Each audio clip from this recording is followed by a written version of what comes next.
За мегмар гаргийн мэд хүргэе.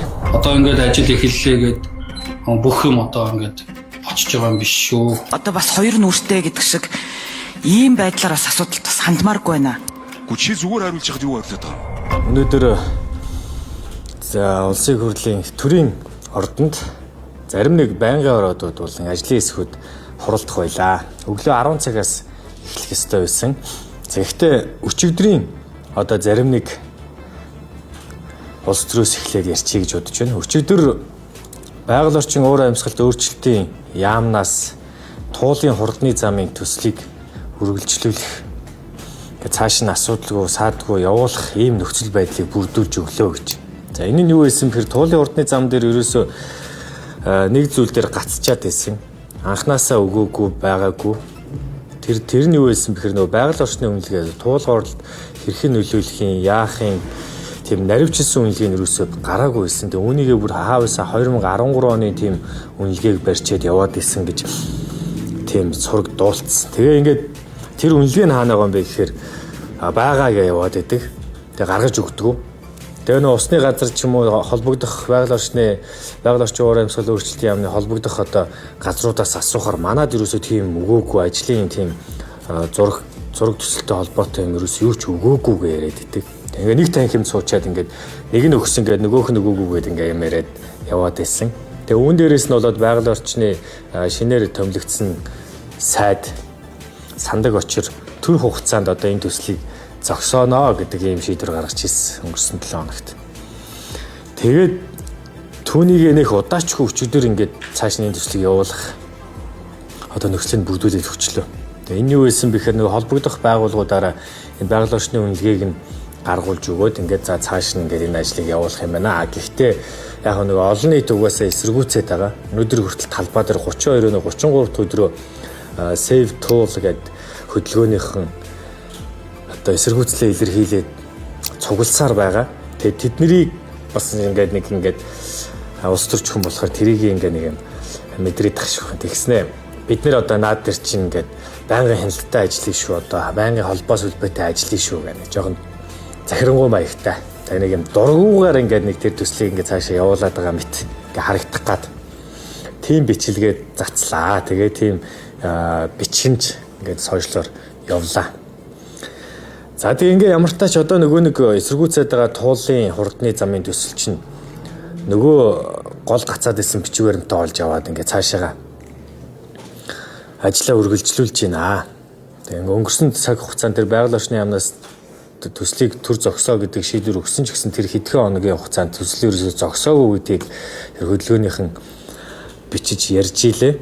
Тэгээ ингээ цаашаа энэ төсөл үргэлжлэхээр болж байна. Гэхдээ ер нь цаашаа улам л одоо ингээд эсэргүүцэлтэй тулгарх нэ гэж энэ төсөлтэй холбоотой янз янзын одоо зүйлсүүд гарч ирсээр байгаа. Даваадлаатай холбоотой, Нямбаатартай холбоотой гэдэг ч юм уу. Ингээд өөрсдийнхөө хамаарал бүхий компаниар тендер авсан байх жишээний тэрхэл тэр нөгөө эсэргүүцэж байгаа хөдөлгөөнийхнээс янз янзын баримтуудыг дэлгэж гаргаад байгаа. Тэгээ үүнийг нь ерөөсөө төр зэсэг авч хэлцэхгүй байгаа. Өнөөдөр хүртэл шинэ ерөнхий сайд учрал чимээгүй л байгаа даа. Тэгээ ингээд засгийн газрын нэг гишүүн мэдээж энэ бичгийг гаргаад өгж гинэ гэдгийг авч үзэх юм бол учрал ер нь энэ ажлыг цааш нь явуулах сонирхолтой байгаад байгаа юм. Тэгээ ер нь ингээд нэг юм зарим нэг гишүүд яриад байгаа. Тэгээ их төвшин гишүүн жишээлбэл өнөөдөр өссөн ярилцлаганд ингээд байгаа байхгүй. Одоо тэдний нөгөө нэг санаачилсан их төвшин Баярмаа Гамбат нарын санаачилсан нэлээ олон гишүүдийн санаачилсан Харбины гэрээг шалгах хэн шалгах төр орогч нь унгаагаа ицсэн шүү дээ. Санал ураагаад байгуулахгүй гэдэг. Тэгээ өнөөдөр энтэйгээ холбуулж ярьж ил энэ Харбины гэрээ энэ туулын хурдны зам гэдэг төслүүд те ер нь яагаад бүгд ингээ хятад компаниуд орж ирээд байгаа. Эдгээр чинь ер нь хоорондоо холбоотой юм биш үү гэд их төвшин гишүүн ярьж ил. Тэгээ ингээд цаашаа ингээд холбоо сүлбэтэй бол янз янзын юм зүйлс нь гарч ирэх байлгүй дээ. Тэгээ туулын хурдны замын тэр төсөл авсан компани өөрөө тендерийн материалыг хангахуйц биш компани байсан гэх мэтчлэн ингээд асуудал зөндөө гарч ирж байгаа. Тэгээ ямар тач энэ төслийг ерөөсөө цаашаа үргэлжлүүлье гэд зүтгээд байгаа юм байна. Ирэх хурж байгаа нам. Тэгээ болиулвал баг би өхнө гэд хотын дарга Нямбаатар цагаан олоо ярьчаад өрлөө явж ирсэн. Тэгээд энэ үнэхээр л цаанаа яриа хөөрөөтөө бүн явуулахгүй бол болохгүй ийм төсөл байгаад байгаа юм байлгүй дээ гэж. За ингээ энэ төсөл ингээд явахаар боллоо. Тэгээ нөгөө эсэргүүцэж байгаа хөдөлгөөнийхэн ч гэсэн энэ өнгөрсөн хугацаанд өнөөдөр ч гэсэн чагсаад ингээ байж байгаа гэж.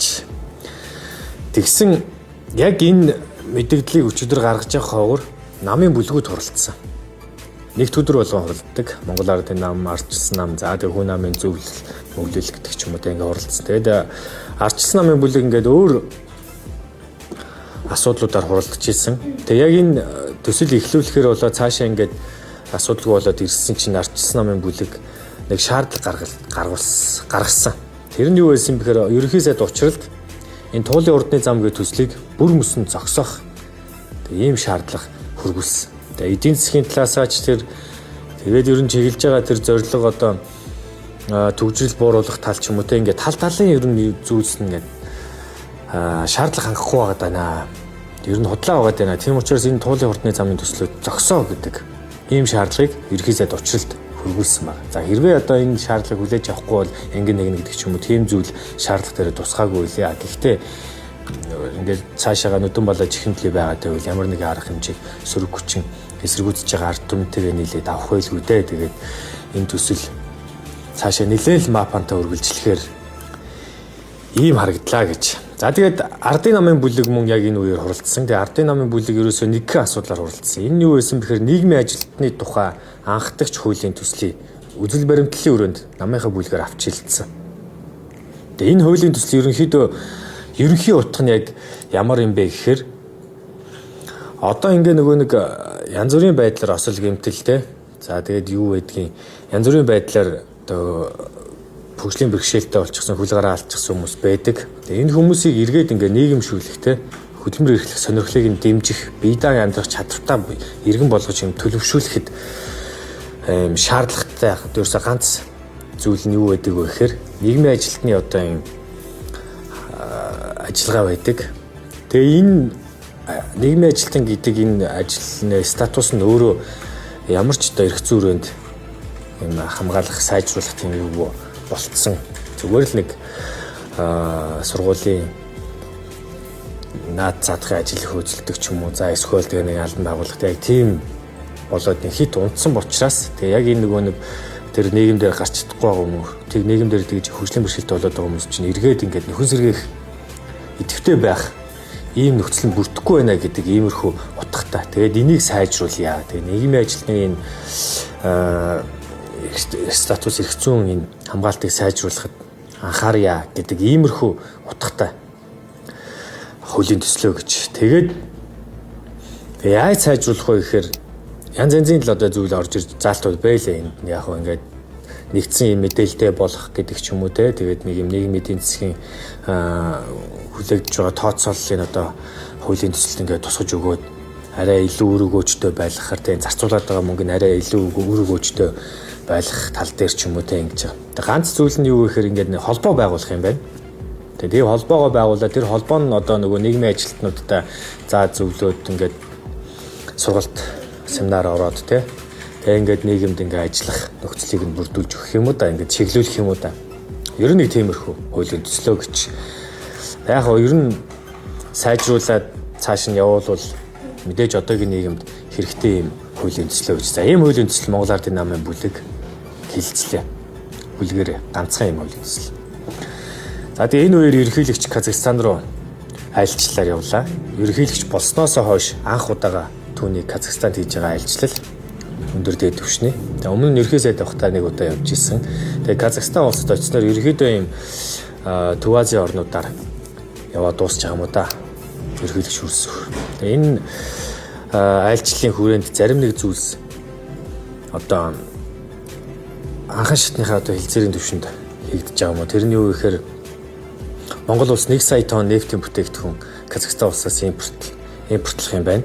За тэгээ хоёрдугаарт ерөнхий ингээ хоёр орны хооронд худалдаа эргэлт нэг 150 сая Америк доллар байдаг гэсэн бол түүнийг 500 сая Америк долларт хүргэхээр хамтарч ажиллах юм байна. Гэх мэтчлэн иймэрхүү зүйлсүүд хийгдэжээ гэж. Тэгээ цаашаага ноос ноолуурын бүтээгдэхүүнийг одоо Казахстан руу бүтээгдэхүүн за мөнгө ноос ноолуурыг экспортлох ч юм уу те иймэрхүү арга хэмжээнүүдийг авахар тохиролцжээ гэж. За тэгээ нөгөө ерөнхийлөгчийн айлчлалын энэ хүрээнд нөгөө нэг айхтар ерөнхийлөгчийн хууль нь санаачилсан хууль нь ингээл яригдаалах наа цаана гээл те ингээд эсрэг үүсэхгүй байна гээл намынх нь зарим нөхөд эсрэг үүсэж чинь гээл зарим нь эсрэг үүсэхгүй байна гээл тэгэл сөрөг хүчнээс тэр эсрэг үүсэж чинь гээл ингээл янз янзын яриа ингээл одоо хүртэл явагдаж байгаа. Тэгээ энэ хуулийн төслөө хилцэхээр батлагдсан гэдгийг өмнөх ярианд хэлжсэн те. Тэгсэн өнөөдөр эдийн засгийн байнгын орон дээр худалдаа аж үйлдвэрийн танхимын тухай хуулийн шинжилсэн хариулгын төслийг хилцлээ. Тэгээ ингээд хууль санаачлагчид байнгын орооны гишүүдийн асуултанд хариуллаа. Тэгээ юу ярих гээд байна вэ гэхээр энэ яг худалдаа аж үйлдвэрийн танхимын тухай энэ хуулийн шинжилсэн хариулгын төсөл нь өөрөө зарим нэг заалтуудыг оруулж ирж байгаа юм байлээ л дээ. Тэр өдөртөх зөвлөлд байдаг нь улс төрийн болон төрийн албан тушаал хаштаггүй байх гэх мэт чинь. За тэгээд энэ байгууллагаар дамжаад цаашаа улс төрд ордгоо байх гэх мэтчлэн иймэрхүү зүйлүүд тусгагдаад байгаа юм байна. Тэгээд гол ярих гэж байгаа ярианы юу гэхээр энэ эдийн засгийн байнгын орооны хурал нэлээд ширүү явагдсан. Эхлээд жаргалан болон их төвшин гишүүд хоорондоо зүгээр хальт ам мор яагаад амьдсан. Жаргалан гишүүн их төвшин гишүүний хоёр нүүр гаргалаа энэ төр гэдэл та худалдаа аж үйлдвэрийн танхимын ерөнхийлөгч болоод үүнийгээ Монгол Ардын намын жагсаалтад орж ирэх, улсын хурлд орж ирэх энэ нэг шат болгож ашигласан гэх мэтчлээ ингээд ярьсан. Тэгээ үүний араас ардчилсан намын гишүүн за тэгээд хууль санаачилж байгаа нөгөө гавь гишүүнтэй муудалцсан. Тэгээ юу гэж муудалцсан бэ гэхээр